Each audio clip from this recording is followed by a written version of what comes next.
people in the town of West near Waco are slowly returning to normal after an explosion at the West Fertilizer Company that killed 14, including 10 first responders. We still don't know what caused the explosion, though.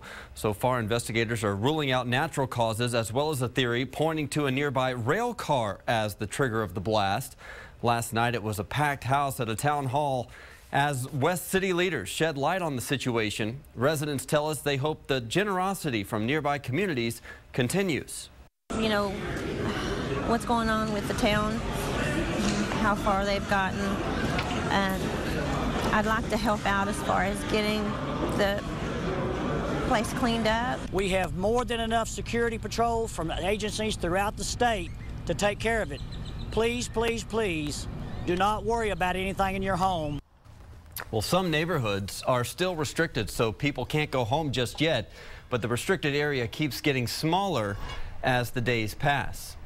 Well, a fire captain killed in that fertilizer plant explosion will be remembered in just a couple of hours. 52-year-old Captain Kenneth Harris Jr. will be the first person laid to rest following the blast that devastated the town. Harris was a veteran of the Dallas Fire Department. He was from West and was volunteering at the time of the blast. The Patriot Guard will help with today's funeral services. The service will start in about an hour at 1 o'clock. We spoke with a woman from West who rents her house from Captain Harris, and she says he was a patient and kind man and will be missed. I hope that the good Lord is making Ken and Joey happy. And I was told Ken likes fishing. Hopefully somewhere he's up in heaven fishing a cloud, you know. But basically my heart goes out to everybody. Joseph, also known as Joey Pustejovsky Jr., will be laid to rest tomorrow. He was also a first responder. He was 29 years old. A 91-year-old West woman says it's a miracle that she's alive. I heard that boom. It was deafening, you know. But the first thing I thought of was a tornado. Lucille Price was a resident at the Rest Haven nursing home. She was laying in bed watching TV when the fertilizer plant next to the building exploded. Price says that she and her 102-year-old roommate were covered in debris. Part of the ceiling fell on them. Her daughter and sister saw what happened from across town. They raced over and helped get her out, and there was also another man who helped her. I was just a blank. All I could think of was getting out of that window. And they came up to the window and they said, "Can we get you out of there?" And the man was already inside and he said, "You stay where you are and I'll hand her to you." Well, it didn't turn out that easy. I was very light and he didn't have any trouble. But then the shrubbery was there and they couldn't hold me up, so that's where I got a lot of bruises.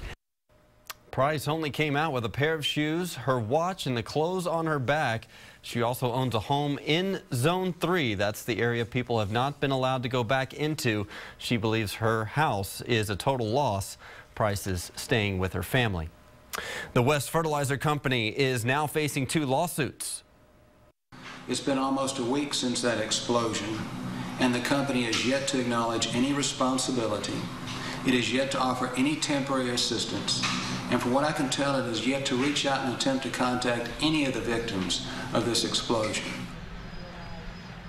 Andrea Jones Gutierrez's attorney spoke to the press after Monday's filing. The single mother and her son lived at an apartment complex next to the plant. They lost everything. Another lawsuit was jointly filed by 10 businesses and 2 churches in West and their insurance companies. President Obama will take part in the memorial service tomorrow afternoon in Waco. We'll have complete coverage throughout the day on KXAN and on KXAN.com. We'd also like to remind you that KXAN is working with H-E-B stores to help the people of West. You can make donations to the American Red Cross Disaster Relief Fund at Austin area H-E-Bs when you check out at the register. You can also find in-depth information on our website about the explosion, including a timeline of what happened and a photo gallery of the people of West returning to their homes at KXAN.com.